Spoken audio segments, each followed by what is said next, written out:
kasih Bapa yang baik. Kami berdoa setiap pujian Tuhan. Rencana-Mu lebih indah di dalam setiap kehidupan kami Bapa.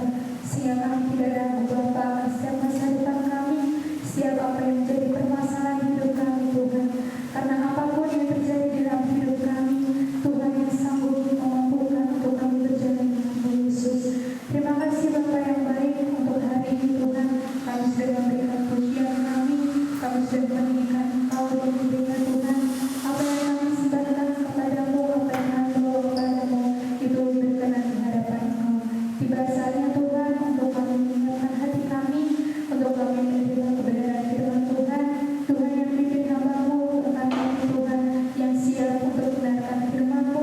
Biarkan firman-Mu berbuah mengubah setiap hidup kami, menjadi kekuatan buat hidup kami, dan memberikan jalan keluar buat hidup kami Tuhan. Terima kasih Bapa yang baik, kami siap Tuhan untuk mendengarkan firman-Mu hanya di dalam nama Tuhan Yesus Kristus. Haleluya. Amin. Haleluya. Puji Tuhan. Bagaimana kabarnya Bapak Ibu, sehat semua? Luar biasa? Puji Tuhan. Shalom, selamat sore, selamat berjumpa, salam sejahtera dalam kasih Tuhan Yesus Kristus. Sore ini saya ingin menyampaikan firman Tuhan dengan topik judul investasi di surga. Temanya apa Bapak Ibu? Investasi di surga. Iya. Ayat dasarnya kita ambil dari Matius 6. 19 dan 20. Demikian firman Tuhan. Hal mengumpulkan harta. 19. Janganlah kamu mengumpulkan harta di bumi. Di bumi ngengat dan karat merusakkannya. Dan pencuri membongkar serta mencurinya. Tetapi kumpulkanlah bagimu harta di sorga. Di sorga ngengat dan karat tidak merusakkannya. Dan pencuri tidak membongkar serta mencurinya. Dalam ayat ini membahas tentang dua macam investasi. Bahas apa saudara? Dua macam investasi. Di ayat 19 itu membahas mengenai investasi di dunia. Ya, investasi di dunia itu bisa berupa macam-macam cara kah? Misalnya investasi di dunia, duitmu dibuat beli tanah. Supaya nanti 10-15 tahun kemudian tanahnya harganya naik. Ini investasi. Ya, ada lagi yang duitnya dibuat beli rumah. Rumah juga properti harganya naik. Ada lagi yang invest dengan membeli logam mulia atau emas. Ya memang emas juga mengikuti terus, kira-kira tahun 7 bulan berapa itu cuma harganya berapa itu? 250 atau berapa. Sekarang sudah berapa itu? Hampir 1 juta. Ya ada kenaikan banyak kan. Macam-macam investasi. Ada lagi investasi dengan cara duitmu didepositokan. Dan juga misalnya ada yang kalau jumlah sedikit ya istilahnya menabung lah. Nabung itu juga investasi, itu nabung, ngumpulkan. Nah, Di ayat 19 itu bukan berarti tidak boleh investasi di dunia atau nabung. Itu tidak salah. Wong Alkitab saja juga ngajar kok, belajarlah kepada semut. Semut itu bagaimana? Semut itu manajemennya bagus. Ketika musim panas dia kumpulkan rezeki. Ya, dia ngumpulkan itu investasi itu. Untuk kapan? Saat dia tidak bisa kerja. Itu bicara tentang investasi. Jadi jangan menghimpun di dunia investasi. Bukan berarti nggak boleh nabung, nggak boleh punya simpanan apa. Bukan itu, saudara. Bukan berarti orang Kristen terus pungno, pumpungan enak, pumpungno dintekno kabeh. Bukan itu artinya, saudara. Artinya adalah di samping sedikit-sedikit pamannya kamu bisa nabung, bisa invest apa-apa. Tidak salah itu. Tapi ada hal yang lebih utama. Investasi kedua adalah investasi di sorga. Ya, itu di ayat yang ke-20. Tapi kumpulkanlah bagimu harta di sorga. Di sorga ngengat dan karat tidak merusaknya, dan pencuri tidak membongkar serta mencurinya. Iya, jadi ayat 20 itu menganjurkan kita untuk invest, ngumpulkan harta di sorga. Bedanya apa sih? Kalau kita kumpulkan yang di dunia ini musuhnya banyak. Ya, di dunia ini enggak ada yang kekal, saudara. Semua ada resikonya untuk rugi, resikonya untuk rusak. Itu kan di 19 ditulis ada ngengat. Ngengat itu merusak baju. Coro Jawane ngenget. Nek saudara punya baju ditumpuk, tahunan mau dipakai udah lubang, itu dimakan ngenget. Ada lagi karat. Kalau kau punya mobil, punya sepeda motor, punya barang-barang dari besi enggak dirawat dengan baik, karatan semua. Itu namanya dimakan karat. Juga di dunia ada pencuri yang bisa mencuri dan merusaknya. Jadi kalau di dunia ini memang enggak ada yang aman, semuanya ada musuhnya. Dan juga ketika engkau hanya sibuk mengumpulkan hal-hal yang di dunia saja, perlu diingat saudara, hal yang di dunia tidak langgeng. Langit bumi lenyap, maka semua yang kau punya juga akan lenyap. Di samping itu, hal-hal yang di dunia itu sifatnya tidak bisa menyelamatkan. Ya, tidak ada ceritanya harta bisa menyelamatkan. Tuhan Yesus bilang apa? Apa untungnya seseorang bisa punya seluruh dunia ini kalau jiwanya binasa? Berarti kekayaan seluruh dunia ini pun nggak bisa menyelamatkan.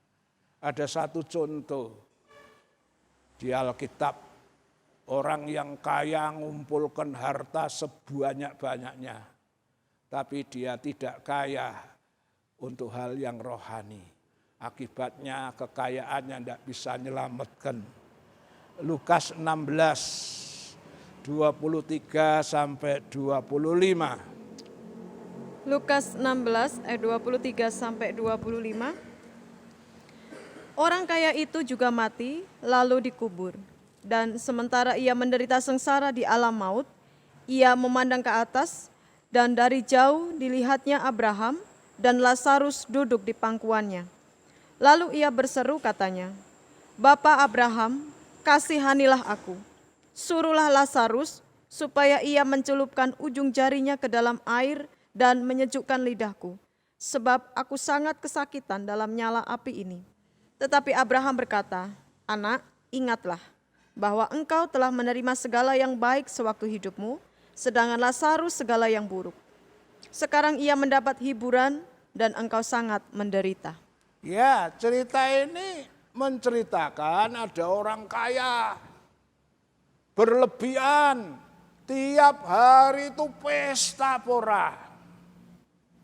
Dan dia selalu memakai jubah ungu. Jubah ungu itu pakaian kebesaran untuk waktu itu. Orang hanya golongan bangsawan atau raja atau bangsawan saja yang boleh memakai baju ungu. Kalau sekarang sih asal punya duit, pakai baju ungu siapapun boleh, pemulung pun boleh. Tapi untuk waktu itu, saudara, baju ungu itu baju kebesaran. Hanya raja, golongan bangsawan yang boleh. Jadi si orang ini selain kaya, dia termasuk bangsawan. Pakai baju ungu tiap hari pesta, pesta, dan pesta. Itu menunjukkan bahwa dia kaya. Tapi sayangnya secara jasmani dia kaya, secara rohani dia miskin. Dia kikir. Ya, ada pengemis namanya Lazarus datang, minta-minta. Lazarus itu tidak minta makanan yang di meja pesta itu enggak. Kalau saudara baca di Lukas 16, Lazarus itu cuma minta ya potongan-potongan sisa-sisa pesta yang terbuang itu. Dia cuma mau mengharapkan itu. Itu sebetulnya makanan anjing kan yang udah jatuh-jatuh itu. Saya ingat itu wanita Siropunisia itu. Ketika Tuhan bilang tidak patut diambil roti dari meja lalu diberikan pada anjing. Si wanita Siropunisia bilang apa benar Tuhan tapi anjing berhak makan remah-remah yang jatuh dari meja. Si Lazarus tidak minta yang di meja. Dia cuma minta remah-remah yang jatuh. Ibaratnya makanan anjing. Tapi si kaya tidak mau memberikan. Bahkan untuk mengusir si Lazarus ini, anjingnya yang tinggi besar. Mungkin si kaya itu punya anjing herder atau bulldog atau apa. Dikeluarkan. Wah, ganas itu. Lazarus takut menggigil, diem. Si anjing mendekati, menjilat-jilat boroknya. Wah, bayangkan saudara, borok kalau dijilat-jilat makin lama makin besar. Dia merintih, mulai kesakitan, dibiarkan, si kaya tertawa-tawa. Akhirnya singkat cerita, Lazarus itu tidak lama kemudian mati. Tapi lihat, si Lazarus walaupun miskin, tapi berjiwa kaya. Lazarus punya semboyan, biar aku miskin, biar aku sampai mati kelaparan, aku tidak mau mengambil yang bukan hakku. Istilahnya Lazarus hanya mau makan barang yang halal. Ketika dia mati, Lazarus ada di pangkuan Bapak Abraham di Firdaus sana. Firdaus yang gambaran sorga. Tidak lama kemudian si kaya ini mati. Jangan saudara pikir orang kaya berduit tidak bisa mati. Memang duit bisa membeli segala sesuatu, tapi duit tidak bisa membayar nyawa. Punya duit segudang pun berobat di Amerika, kalau waktunya Tuhan bilang pulang, pulang, enggak bisa. Duitmu menahan nyawamu.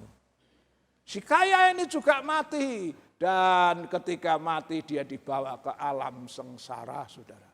Di sana dia kepanasan. Alam sengsara itu gambaran neraka, kepanasan, nangis. Dan dia waktu lihat ke atas, loh, itu Lazarus si miskin kok enak sekali ya, ada di pangkuan Abraham. Dan dia bilang, Bapak Abraham, mbok tulungi saya. Lazarus itu mencelupkan jarinya ke air dan teteskan ke lidah saya. Kami di sini kepanasan, haus.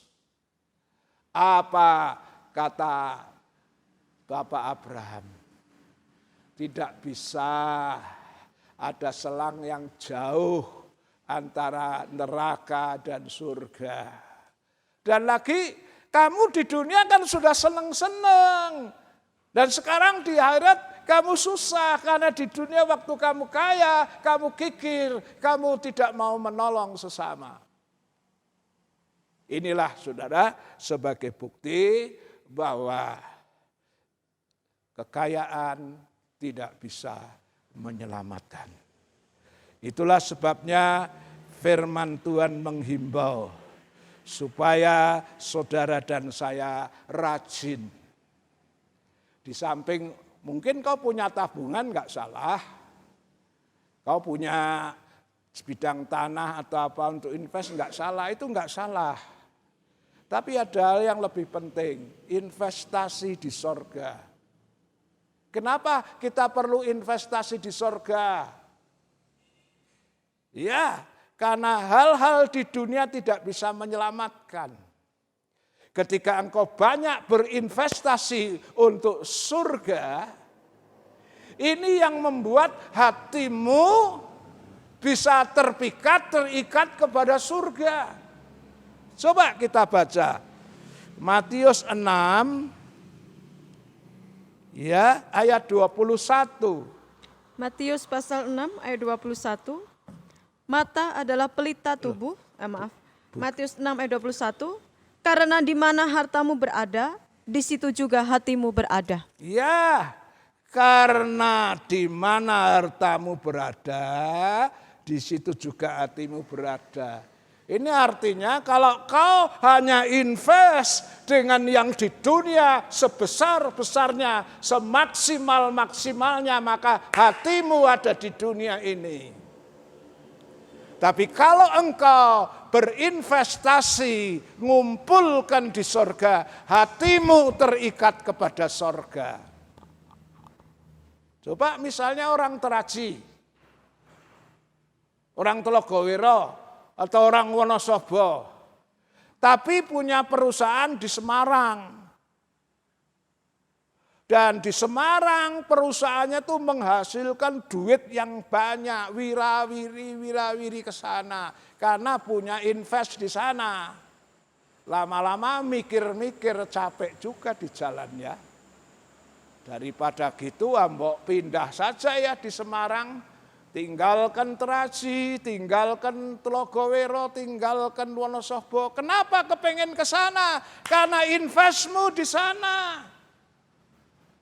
Coba kalau investmu di Teraji, ya hatimu di Teraji. Investmu di Telogowiro, ya hatimu di Telogowiro. Kalau investmu di Wonosobo, hatimu di Wonosobo, tidak mungkin pindah.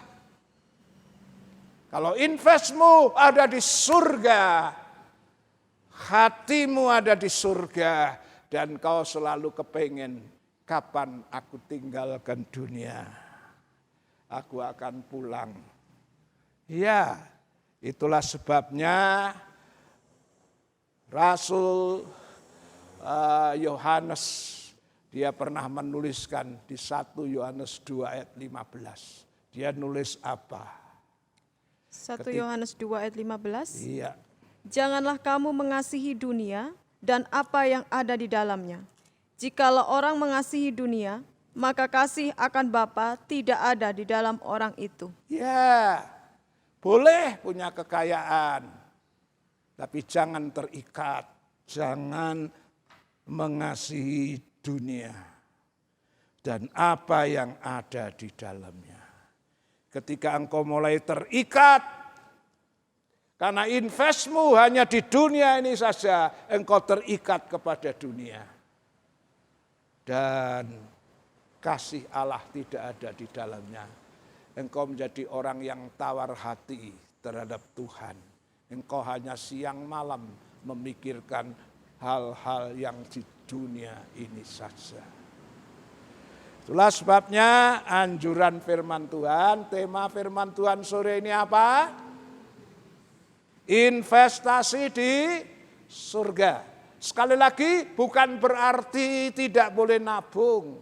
Bukan berarti tidak boleh punya simpenan apa, berupa tanah atau apa. Tidak, bukan itu artinya. Artinya adalah di samping kau punya itu, engkau harus kumpulkan harta di surga. Sebab ketika engkau sebesar-besarnya invest di surga, hatimu akan ada di surga. Dan engkau tidak terikat dengan dunia ini. Mari kita lihat contoh-contoh bagaimana caranya kita invest harta di surga. Yang pertama, invest di surga adalah saudara dan saya harus setia ibadah, setia mengikut Tuhan sampai akhir hayat. Matius 24 ayat 13. Matius 24 ayat 13. Tetapi orang yang bertahan sampai kesudahannya akan selamat. Satu ayat lagi, Wahyu 2 ayat 10. Wahyu 2 ayat yang Ayat ke-10. 10 bagian C. Bagian C. Hendaklah engkau setia sampai mati, dan aku akan mengaruniakan kepadamu mahkota kehidupan. Ya, orang Kristen yang setia, bertahan sampai akhir itu setia. Bolehnya ibadah setia. Setahun itu ada berapa minggu, saudara? 52. Coba dicatat. Berapa kali kau ibadah? 52 kau hanya datang 10 kali, itu berarti enggak setia. Apalagi yang cuma datang pas Natal sama Paskah, Kristal, apa Kriskah. Itu enggak setia. Yang setia itu selama engkau sehat, kecuali kau sudah lumpuh, buyutan, sudah enggak bisa apa-apa lah, itu enggak ke gereja enggak apa-apa. Kalau hanya sekedar COVID, tapi kau masih bisa jalan, ngapain? Enggak ke gereja. Setia sampai akhir. Wahyu bilang setia, hendaklah kamu setia sampai mati. Ya, aku berikan kepadamu mahkota kehidupan. Ini invest di surga. Dengan cara apa? Setia sama Tuhan, setia beribadah sampai akhir hayat. Kedua, setia dengan tugas-tugas yang Tuhan percayakan. Setia dengan tugas-tugas yang Tuhan percayakan. 1 Raja-Raja 2 ayat 3 bagian A saja. 1 Raja-Raja 2 ayat yang ketiga. Lakukanlah kewajibanmu dengan setia terhadap Tuhan Allahmu. Iya, lakukanlah kewajibanmu dengan setia terhadap Tuhan Allahmu. Saudara di gereja dikasih tugas apa? Guru sekolah minggu, main musik, ikut paduan suara, tim doa, tim besuk. Apa kayak tugasmu yang Tuhan percayakan, yang Tuhan bebankan? Lakukan tugasmu dengan setia. Ketika engkau melakukan tugasmu dengan setia. Kalau kau mau lakukan tugas dengan setia itu jangan pandang manusia. Kalau kau pandang manusia kecewa dah. Semua orang enggak bisa memuaskan. Kau kecewa, si itu gini, saya sudah berbuat gini, malah disalah-salahkan. Gak usah lihat tuh manusia, lihat Tuhan. Supaya kau bisa setia. Nah, ketika engkau setia melakukan tugas itu, nanti engkau akan dengar suara dari Tuhan akhirnya. Matius 25 ayat 21. Matius 25 ayat 21. Maka kata tuannya itu kepadanya, "Baik sekali perbuatanmu itu, hai hambaku yang baik dan setia. Engkau telah setia dalam perkara kecil, aku akan memberikan kepadamu tanggung jawab dalam perkara yang besar." Baik sekali hambaku yang setia. Engkau sudah setia dengan perkara yang kecil. Orang yang setia itu diuji dimulai dari perkara yang kecil. Langsung dikasih percaya besar, banyak yang seneng tuh. Misalnya mau dagang, langsung dimodali 100 juta, kesenangan itu. Tapi setia itu diuji dengan mulai yang kecil. Kalau misalnya jadi guru sekolah minggu, enggak langsung suruh ngajar, suruh cerita, enggak. Mungkin di sekolah minggu hanya suruh, itulah. Anak-anak kalau mau datang atau mau pulang diseberangkan di jalan, supaya enggak ketubruk kendaraan. Paling suruh jaga di kelas, nenangkan anak-anak jangan ribut. Supaya anak-anak bisa konsen. Atau paling disuruh ngabsen. Tidak mungkin guru baru kok suruh cerita. Tidak mungkin. Tapi kalau kau lakukan dengan setia, walaupun cuma jemput anak-anak ke sekolah minggu, nyebrangkan di jalan, kau lakukan bertahun-tahun dengan setia. Kalau kau setia dengan yang kecil, Allah akan percayakan hal-hal yang lebih besar. Ya, dan ini artinya invest untuk kerajaan sorga. Yang ketiga, termasuk invest di sorga adalah jadilah orang Kristen yang nurut firman Tuhan dengan tulus hati. Apa? Yang ketiga, jadilah orang Kristen yang nurut firman Tuhan dengan tulus hati sampai akhir. Coba kita baca ayatnya. Kolose pasal 3, 23-24. Kolose pasal 3 ayat 23 sampai 24. Apapun juga yang kamu perbuat, perbuatlah dengan segenap hatimu, seperti untuk Tuhan dan bukan untuk manusia. Kamu tahu bahwa dari Tuhanlah kamu akan menerima bagian yang ditentukan bagimu sebagai upah. Kristus adalah Tuhan dan kamu hambanya. Apapun yang kau perbuat, apa yang Tuhan perintahkan, lakukan dengan sungguh-sungguh. Kalau kau melayani, layani sungguh-sungguh. Kalau kau disuruh Tuhan melakukan ini itu, lakukan semua perintah Tuhan. Dengan setia, dengan tulus, seperti kepada Tuhan. Bukan untuk manusia. Ya. Kalau kau berbuat semuanya untuk Tuhan, kau akan melayani dengan setia dan langgeng. Karena apa? Yang kau lakukan itu kau tujukan sama Tuhan. Tapi kalau kau lakukan ini itu untuk manusia dengan harapan mendapat penghormatan, penghargaan, atau upah dari manusia, kau bakal kecewa. Semua manusia di dunia ini banyak kali mengecewakan. Lakukan semua dalam nurut firman Tuhan juga dengan tulus. Lakukan ini karena Tuhan. Ya.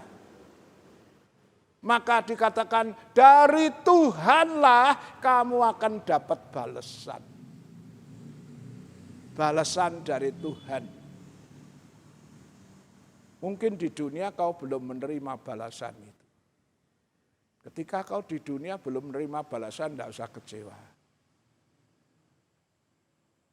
Tapi kau akan tetap dapat balasan. Kapan itu? Ketika engkau pulang ke surga. Upahmu besar di surga. Apa?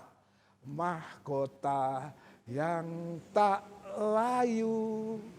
Apa? Asal kau tinggal setia sampai di ujung jalanmu. Sampai akhir kau nurut firman, kau lakukan tugas dengan setia, bukan untuk manusia, tapi untuk Tuhan. Kau dapat balasan yang bales Tuhan. Nek gereja, nek pendeta ora iso gaji. Nek toh digaji ora miroho. Tapi kalau kau untuk Tuhan, Tuhan yang kasih upah lebih besar. Iya. Yang terakhir, keempat, invest di surga adalah rajin berbuat baik. Nolong sesama manusia. Galatia 6, 9-10. Galatia 6 ayat 9-10. Janganlah kita jemu-jemu berbuat baik, karena apabila sudah datang waktunya, kita akan menuai jika kita tidak menjadi lemah. Karena itu, selama masih ada kesempatan bagi kita, marilah kita berbuat baik kepada semua orang, tetapi terutama kepada kawan-kawan kita seiman. Jangan kita jemu, ojo bosen untuk berbuat baik. Karena apa? Apabila sudah datang waktunya. Waktunya itu waktunya Tuhan, bukan waktunya kita. Datang waktunya, kita akan menuai jika tidak menjadi lemah. Ya, baik ibadah, amal ibadah, pelayananmu itu harus sampai akhir. Kalau enggak sampai akhir, itu sia-sia, kepalang tanggung. Itu kan yang di mana itu, Yeskiel 3:20 atau apa, kalau seorang benar lalu berbuat curang, dan aku mendatangkan batu sandungan lalu dia mati dalam dosanya, maka perbuatannya tidak diingat. Ya, tidak jemu artinya terus sampai terakhir. Kamu akan dapat upah. Karena itu selama masih ada kesempatan bagi kita. Kita sering nyanyi, hidup ini adalah kesempatan. Selama masih ada kesempatan, artinya selama engkau masih sehat, masih bisa berbuat sesuatu. Selama masih ada kesempatan, artinya selama kau masih punya ini, punya itu untuk nolong, marilah kita berbuat baik. Kepada siapa? Pertama, secara umum, semua orang. Ya, semua orang, enggak usah nunggu kalau orang ngemis ke rumah saudara datang minta Allah, agamamu apa, enggak usah, nanti malah cekcok. Semua orang kalau perlu ditolong, ditolong. Tapi dikatakan skala prioritas adalah terutama kepada kawan-kawan seiman. Skala prioritas kawan-kawan seiman. Ya, rajin berbuat baik, tertolong, ini invest di dalam surga. Ayat terakhir Wahyu 14 ayat 13. Wahyu 14 ayat 13. Dan aku mendengar suara dari surga berkata, tuliskan, berbahagialah orang-orang mati yang mati dalam Tuhan sejak sekarang ini. Sungguh kata Roh, supaya mereka beroleh beristirahat dari jerih lelah mereka, karena segala perbuatan mereka menyertai mereka. Ya, karena segala perbuatan mereka menyertai mereka. Berbahagialah orang yang mati dalam Tuhan. Dan selama hidupnya dia mau nurut firman. Dia punya invest di sorga. Dengan macam-macam hal yang tadi sudah saya sebutkan. Maka dikatakan Ya, segala perbuatan mereka menyertai mereka. Artinya amal ibadah pengorbanan kita yang sudah kita lakukan selama kita di dunia ini. Kalau kau setia sampai akhir, kau akan menerima upahnya di dalam kerajaan sorga. Untuk itu marilah jangan hanya sibuk mengumpulkan hal-hal yang di dunia saja. Di samping itu mari ada kesempatan berbuat baik, ada kesempatan untuk invest di surga, lakukan. Ya, ketika engkau melakukan sebesar-besarnya invest di surga, hatimu terikat di surga. Sehingga engkau tidak terikat kepada hal-hal yang di bumi ini. Karena di mana hartamu, di situ hatimu. Mari kita tunduk kepala. Kita nyanyi selidiki aku Tuhan. Selidiklah. Selidiki aku. Selidiki aku. Lihat hatiku. Apakah Kau sungguh mengasihimu? Yesus, Kau yang maha tahu, yang menilai hidupku. Tak ada yang tersembunyi bagimu. Aku lihat kebaikanmu yang tak pernah habis di hidupku. Ku berjuang sampai akhirnya kau dapati aku tetap setia. Mari kita akan selidiki hati kita. Tidak usah ngoreksi orang lain, tapi koreksi diri sendiri. Selidiki dirimu. Apakah kau sungguh-sungguh kepada Tuhan? Apakah kau sudah serius? Apa yang sudah kau perbuat selama ini? Tuhan sudah berbuat banyak. Apa yang sudah kau perbuat untuk Tuhan? Itulah invest dalam kerajaan sorga. Selidiki aku, lihat hatiku, apakah kau sungguh mengasihimu? Yesus, Kau yang maha tahu, yang menilai hidupku. Tak ada yang tersembunyi bagimu. Ku berjuang sampai akhirnya kau dapati aku tetap setia. Inilah doa kami supaya kau dapati aku tetap setia. Apapun profesi kami, Tuhan tolong kami supaya aku setia sampai akhir. Hari ini kami mendengar firman tentang investasi di surga. Mungkin hari-hari yang lalu kami hanya sibuk mengumpulkan hal-hal yang ada di dunia. Dan kami lupa bahwa kami tidak selamanya hidup di dunia.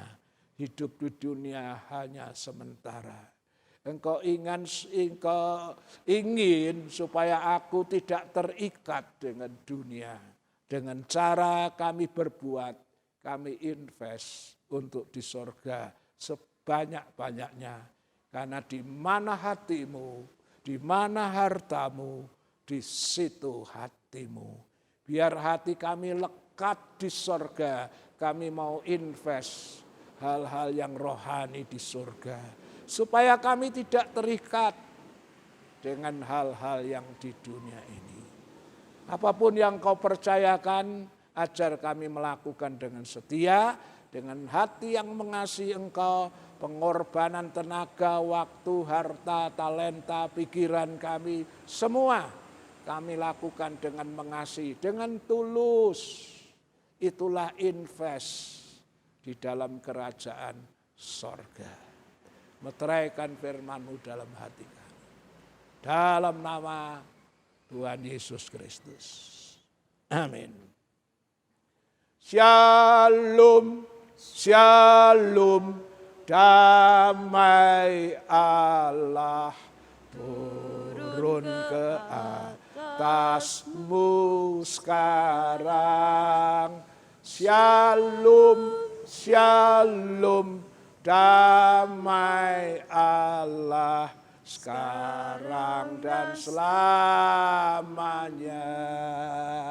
Seperti sungai mengalir, lembut gemercik, seperti burung merpati, damai surgawi.